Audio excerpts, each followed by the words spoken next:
Bonjour à toutes, bonjour à tous et bienvenue sur cette première partie de notre grand chapitre Spanning Tree, dans lequel nous allons parler des problèmes majeurs de la redondance de liens et on va finir avec une petite introduction au protocole Spanning Tree. Alors donc c'est les trois problèmes majeurs qu'on va voir en détail, problème par problème, d'accord? Et on va faire une petite introduction au protocole Spanning Tree. Alors, donc on va prendre un exemple avec notre outil toujours Packet Tracer. Donc le modèle basé en couche, l'accès, les trois switches, donc on a pris trois switches d'accès, juste comme exemple, trois switches de distribution et un switch core avec une sortie Internet, d'accord? Donc derrière on a des utilisateurs, donc là j'ai mis des PC, mais ça peut être d'autres périphériques, donc ça peut être des téléphones, ça peut être des points d'accès, donc ça peut être tout ce qui est équipement réseau qu'on peut mettre au niveau de la couche d'accès. Alors donc ça c'est bien. Par contre, si par exemple au niveau de cet utilisateur, j'essaie de me connecter au réseau internet, on va dire que tout est bon, donc niveau 3, j'arrive à récupérer une adresse IP à partir d'un serveur DHCP ou bien configuré manuellement, peu importe. Donc là, ça marche, on va dire que c'est le routeur qui joue le rôle de la passerelle par défaut. Donc je sors vers internet, pas de souci. Maintenant, imaginons qu'on a un problème au niveau de ce switch par exemple. D'accord? Ou bien au niveau du switch de distribution. Le premier switch de distribution. Qu'est-ce qui va se passer? J'ai plus de connexion ou bien plus de sortie vers le réseau Internet. Alors, qu'est-ce que vous proposez comme solution? Donc là, on voit bien que le problème, je n'ai plus de connexion au niveau de ce PC parce qu'il n'y a pas un switch redondant pour ce switch. Donc, il n'y a pas de redondance d'équipement. Il n'y a pas de redondance de lien. Alors, on va essayer d'améliorer donc la solution. Alors on va mettre un deuxième switch. On va mettre un deuxième switch de distribution. Alors généralement les switches de distribution, donc on va commencer par les switches d'accès. Donc généralement c'est des switches niveau 2, c'est suffisant parce qu'on a besoin juste du niveau 2. Donc on crée les VLAN, on a vu la partie VLAN. Donc on affecte les ports pour les VLAN. Donc au niveau de la distribution, généralement c'est des switches multicouches. D'accord? Multicouche, ça veut dire quoi? Ça veut dire qu'ils supportent le niveau 3. Pourquoi? C'est au niveau de ces switches qu'on va configurer le routage inter-VLAN. D'accord? Alors, donc on va améliorer cette architecture ou bien ce design en mettant de la redondance. Donc je vais mettre un deuxième switch de distribution et un câble qui va directement à partir de ce switch vers ce deuxième switch de distribution. Alors, donc, bien sûr, on doit mettre un deuxième câble qui va vers le deuxième ou bien vers le switch core. Donc là, à partir de ce PC, donc si je n'ai plus de connectivité en passant par ce switch de distribution, donc il y a toujours un deuxième chemin. Donc on a donné de la redondance par rapport aux équipements et par rapport aux liens. Et ça c'est bien, d'accord? Généralement, on met même des liens entre les deux switches de distribution. Donc je peux mettre un ou plusieurs, voire plusieurs liens. Et après, on peut configurer ce qu'on appelle les Ether Channel. Donc ça, c'est une partie qu'on va voir après. D'accord? Alors, donc ce qui est bien pour cette architecture, c'est qu'on a deux chemins. Donc on a de la redondance. D'accord? Donc notre réseau est devenu plus fiable. Alors, si j'ai plus de lien, j'ai un problème au niveau de ce lien par exemple, donc j'ai un deuxième lien. Si j'ai un problème même au niveau de cet équipement, j'ai un deuxième équipement, d'accord? Donc là, on a donné de la redondance pour notre réseau et on peut faire la même chose même pour les autres, hein, d'accord? Donc pour ne pas perdre du temps, on ne va pas mettre les mêmes liens au niveau des deux parties. Donc supposons c'est un immeuble à plusieurs étages. Donc on va dire que ça c'est le premier immeuble par exemple, deuxième immeuble, troisième immeuble, d'accord? Alors maintenant on a donné de la redondance au niveau de la distribution, on peut même faire la même chose au niveau du corps. Pourquoi? Parce que si on a un problème au niveau de ce switch core, d'accord, qu'est-ce qui va se passer? Peut-être on aura une communication en interne au niveau de cet immeuble, donc pour les utilisateurs. Par contre il n'y a pas de communication entre cet immeuble, l'immeuble numéro 1 par exemple, et l'immeuble numéro 2, d'accord? Alors pour faire mieux, on peut rajouter un deuxième switch pour le corps. Donc, niveau core, généralement, c'est des switches châssis. Hein. C'est des 4000 ou des 6000. Un switch châssis, ça veut dire quoi? Ça veut dire qu'on peut mettre des modules. Hein. Des modules, ça peut être un module de port Ethernet, un module de port fibre, ça peut être carrément un contrôleur Wi-Fi, ça peut être un firewall. Donc c'est ça l'avantage des switches châssis. Alors donc là c'est un 3560, c'est pas un switch châssis, hein, d'accord? C'est un switch niveau 3 qui supporte le niveau 3, mais c'est pas un switch châssis. Alors donc on va mettre pareil, on va brancher des câbles. Donc à partir de ce switch, je fais faire de la redondance. Donc pareil à partir des deux switches de distribution qu'on a déjà utilisé. Donc là je peux mettre un câble qui va directement vers le deuxième switch core avec un câble croisé, sachant qu'actuellement on peut mettre que ce soit des câbles droits ou des câbles croisés, donc c'est supporté par les deux. Alors donc là ce qui est bien, c'est que je peux même faire une redondance pour la gateway de sortie ou bien pour les routeurs qui vont vers Internet. Donc je peux mettre même des liens entre les switch core et les routeurs de sortie. Et pour donner plus de redondance, alors pour compléter la solution à 100%, on peut faire ça. C'est encore mieux. Donc là, on a vraiment de la redondance, même pour la sortie vers Internet. Donc là, on voit les ports en rouge, tout simplement parce qu'au niveau routeur, les ports par défaut, ils sont dans l'état shutdown. Donc il faut les activer. Il faut rentrer en mode configuration au niveau des interfaces et taper la commande no shutdown pour activer les interfaces. Alors, maintenant, ce qui est bien pour cette architecture, c'est qu'on a de la redondance. Ça veut dire si on va commencer à partir de ce PC ou bien de ce PC, donc si je veux sortir vers Internet, alors il y a une trame qui va arriver au niveau de ce switch. Donc, soit elle passe par ce chemin ou bien par ce chemin. Après, arrivant au niveau de la distribution, pareil, j'ai combien de chemins possibles pour la sortie? J'ai 4 chemins possibles. Hein. J'ai premier chemin, deuxième chemin, troisième chemin et quatrième chemin. Donc si on a un problème au niveau du premier switch de distribution, ça peut passer par le deuxième switch de distribution. Et si on a un problème au niveau du switch core, on a un deuxième chemin qui passe par le deuxième switch core.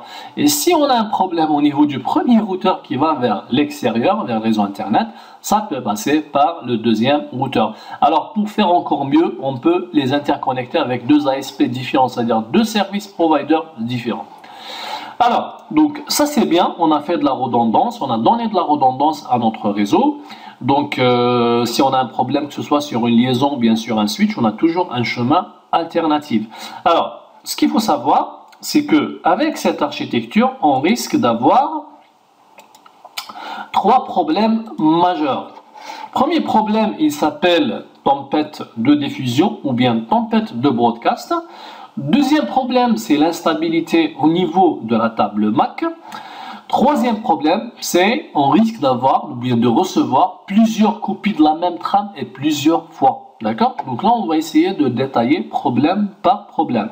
Et on va finir par la solution qui permet d'éliminer ces 3 problèmes. Donc, c'est le protocole Spanning Tree. Alors, on va commencer par le premier problème qui s'appelle tempête de diffusion. Donc, on va prendre ce schéma comme exemple. Donc, supposons qu'on a ces deux switches, d'accord, avec une redondance de lien.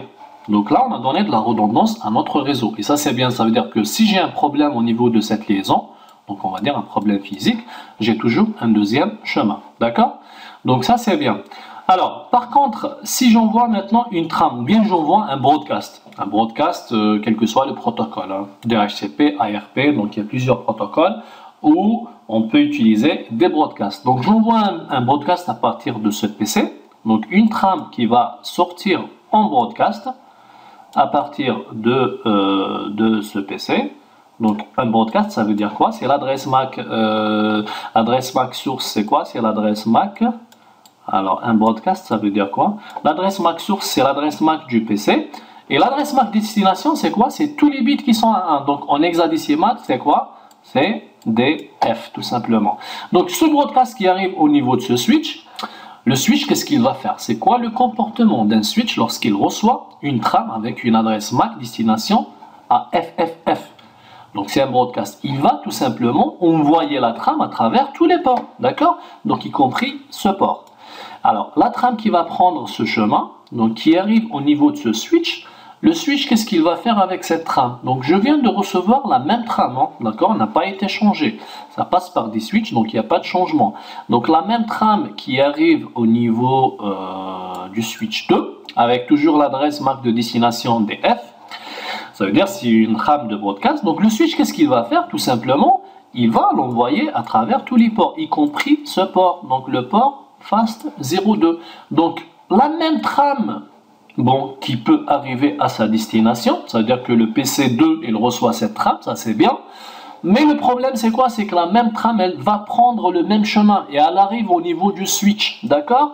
Et donc c'est la même trame qui va, et le switch qu'est-ce qu'il va faire? C'est toujours la même trame, elle n'a pas été changée, d'accord? L'adresse MAC de destination c'est des F, donc c'est une adresse de broadcast. Donc le switch qu'est-ce qu'il va faire? Il va forwarder la trame à travers ce chemin.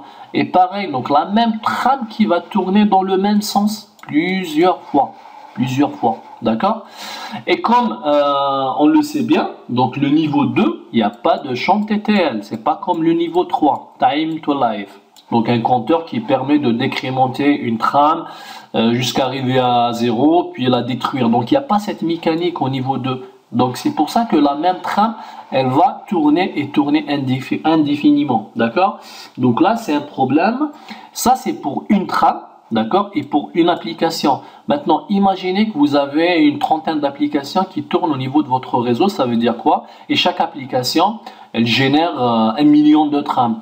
Donc, ça veut dire que 1 million de trames multiplié par les 30 applications que vous avez qui vont tourner dans votre réseau. Donc ça, on a parlé de ce sens, mais il faut savoir que la même trame, elle peut circuler dans l'autre sens. D'accord? Donc des tempêtes de diffusion dans les deux sens jusqu'à saturation de votre réseau. Donc là, c'est le premier problème, c'est la tempête ou bien des tempêtes de diffusion dans les deux sens pour toutes les trames qui circulent à travers votre réseau. Alors maintenant, on passe au deuxième problème qui s'appelle instabilité ou bien une instabilité au niveau de la table d'adressage MAC. On sait qu'est-ce que c'est qu'une table d'adressage MAC. Alors, donc on reprend le même schéma. Donc vous avez les deux PC avec les deux switches avec une redondance de lien, d'accord? Alors, il ne faut pas oublier, c'est que au niveau de chaque switch, vous avez une table d'adressage MAC avec les deux colonnes. D'accord? La première colonne, c'est pour les adresses ou bien pour les numéros de port. D'accord? Les numéros de port. Et après, la deuxième colonne, c'est quoi? C'est les adresses MAC. Donc, j'ai une table au niveau de ce switch. Et pareil, j'ai une table d'adressage MAC, pareil, avec les deux colonnes. Donc au niveau du switch 2, d'accord? Donc là, je vais mettre numéro de port. Et là, c'est les adresses MAC, d'accord? Alors, on va dire que le PC1, par exemple, c'est l'adresse MAC A1. Et l'adresse MAC de PC2, c'est l'adresse BB. Sachant que réellement, d'accord, c'est une adresse sur combien de bits? Sur 48 bits, d'accord, écrite en hexadécimal. Alors, si j'envoie maintenant une trame à partir du PC1 vers le PC2, qu'est-ce qui va se passer? Donc une trame qui va sortir, on va dire que c'est un unicast, d'accord, puisque je connais la source et je connais la destination. Donc la source c'est A1 et la destination c'est quoi? C'est BB. On est d'accord?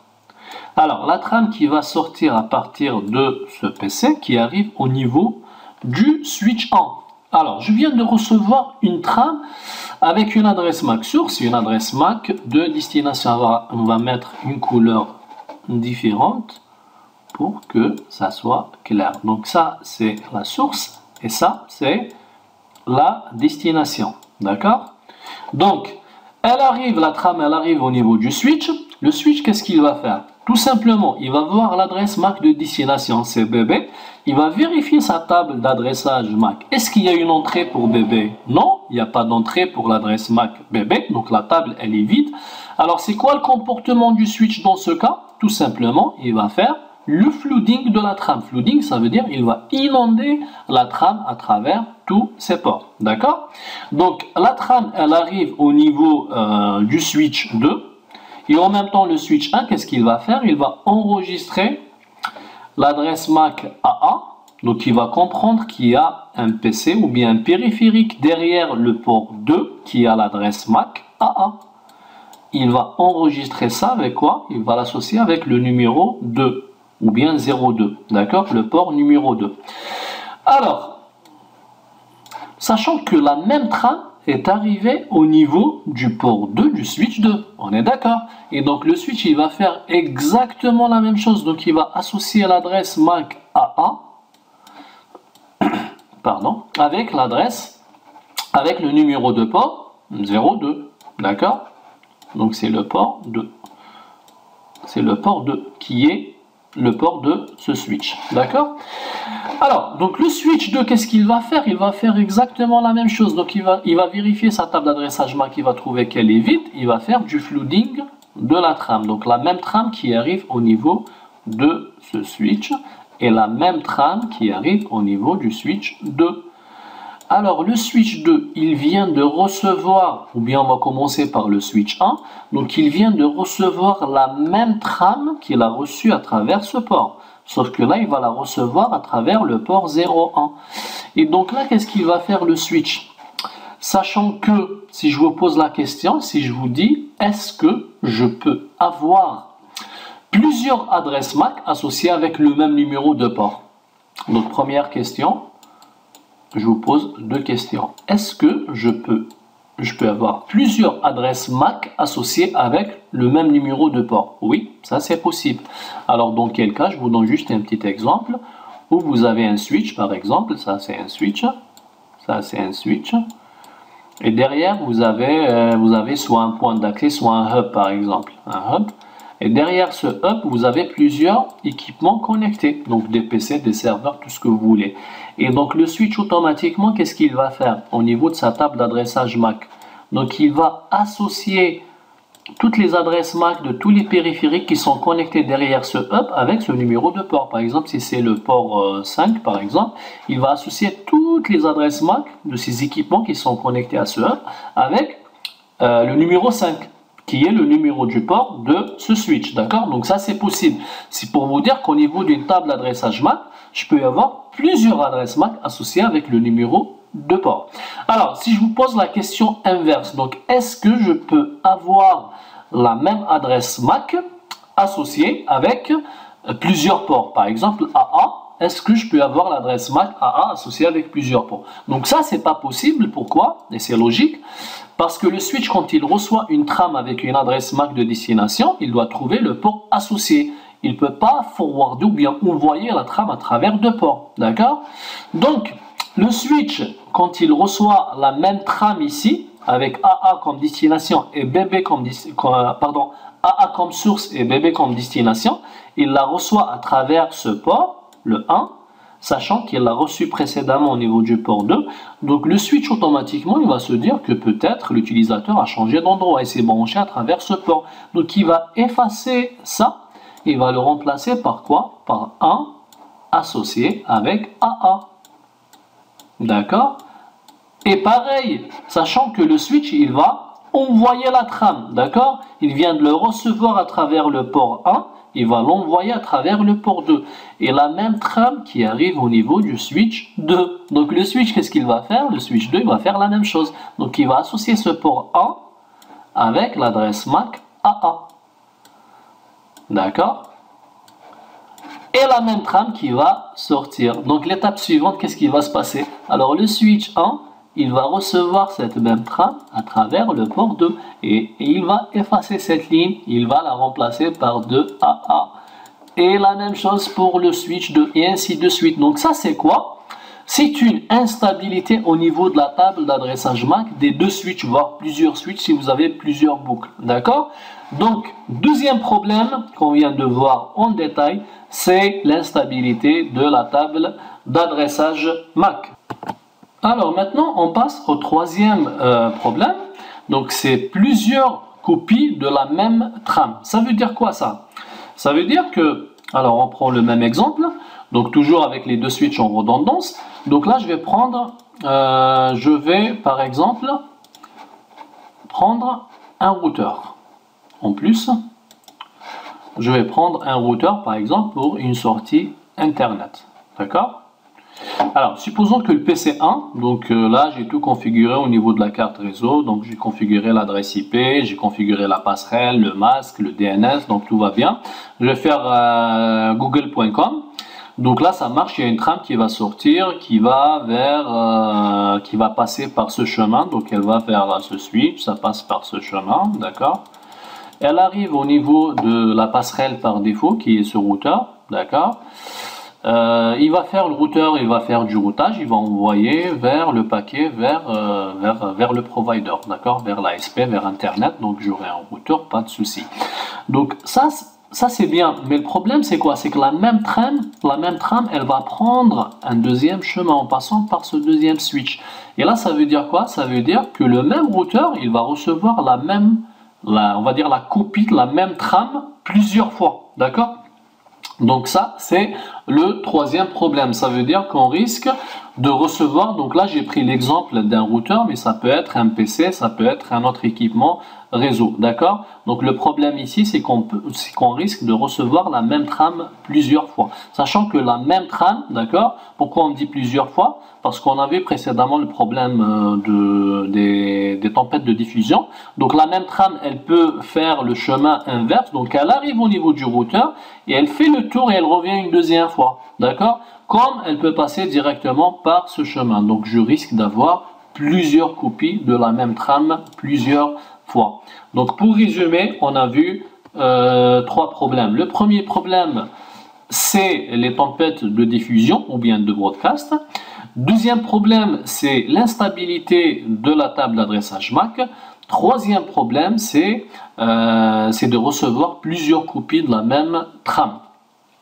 Alors maintenant, si je vous dis c'est quoi la solution, vous allez me dire c'est le protocole Spanning Tree, STP, d'accord?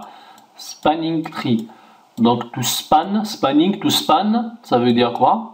Ça veut dire c'est étendre. Et tree c'est quoi? C'est un arbre en anglais, d'accord? Donc spanning tree c'est comme si vous avez un arbre, d'accord, qui ressemble à ça.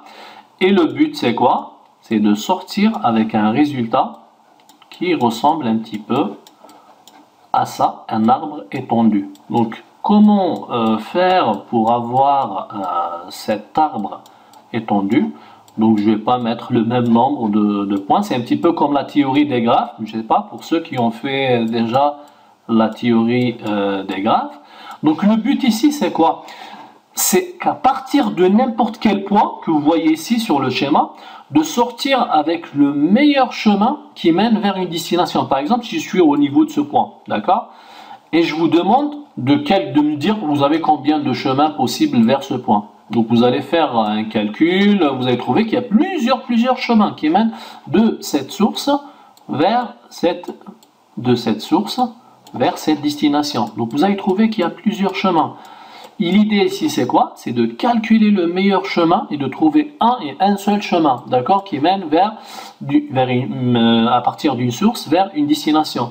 On va dire que le meilleur chemin c'est en passant par ces 4 segments. Donc 1, 2, 3 segments, 4 segments, d'accord? Donc le but c'est quoi? C'est qu'à partir de chaque point, vous allez calculer le meilleur chemin vers tous les points. Ça veut dire à partir de ce point, vers ce point, le meilleur chemin c'est en passant par ces 4 segments.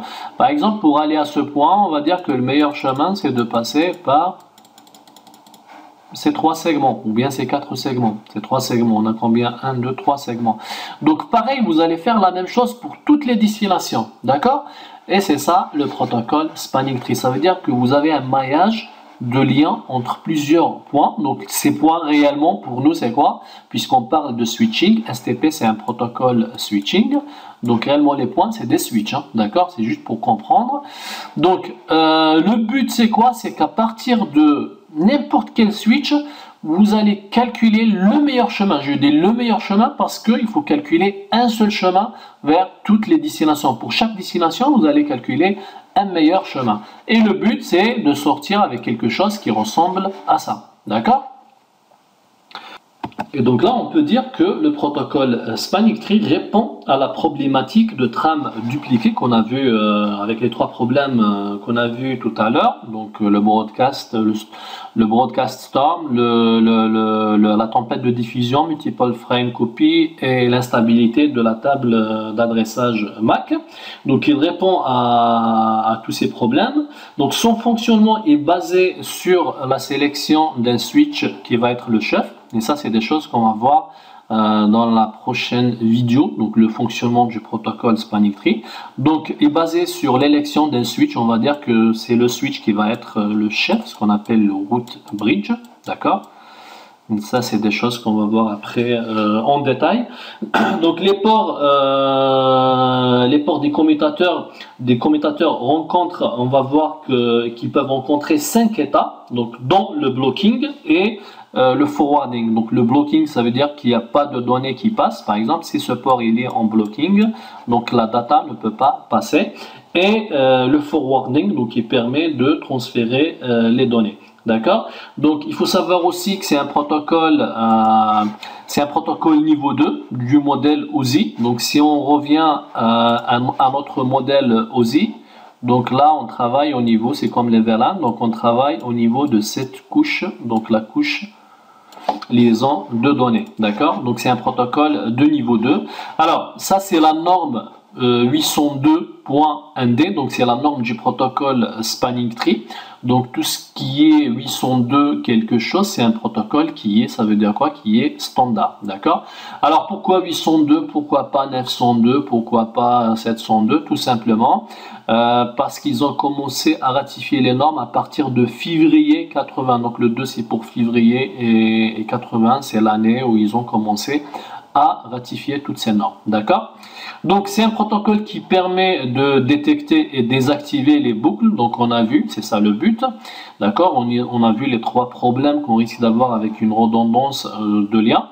Alors, un autre protocole qui est développé à la base du 802.1d, c'est le protocole 802.1w, qui est le Rapid Spanning Tree. Donc le Rapid Spanning Tree est tout simplement une version améliorée du protocole Spanning Tree basique, donc qui fait passer les temps de convergence de 50 secondes à quelques secondes, hein, d'accord? Et ça c'est des choses pareilles qu'on va voir en détail. Donc pour Cisco, donc il y a deux versions, d'accord? Le PVST+, qui est l'équivalent du protocole 802.1d avec quelques améliorations et quelques fonctionnalités de plus. Alors PVRST+, pareil, c'est une version dans la même catégorie que le protocole 802.1w avec toujours des fonctionnalités de plus, d'accord? Et des améliorations. Voilà donc ce qu'on a vu pour cette première partie Spanning Tree. Donc on a commencé par les trois problèmes qu'on a vus en détail, d'accord? Donc tempête de diffusion, instabilité de la table d'adressage MAC, plusieurs copies de la même trame. Solution, c'est le protocole Spanning Tree. Donc c'est un protocole de niveau 2, donc conçu pour les commutateurs, ou bien pour les switches.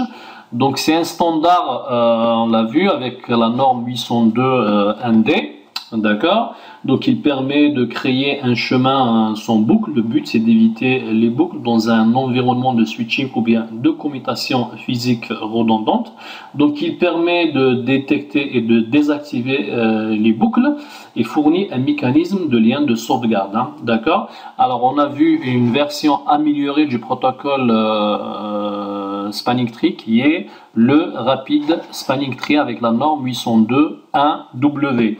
Donc j'espère que ça a été clair pour vous, au moins comme une introduction pour le protocole Spanning Tree. Donc je vous donne rendez-vous pour la vidéo suivante où ça sera plus intéressant. Donc on va vraiment voir le fonctionnement du protocole Spanning Tree. À tout à l'heure.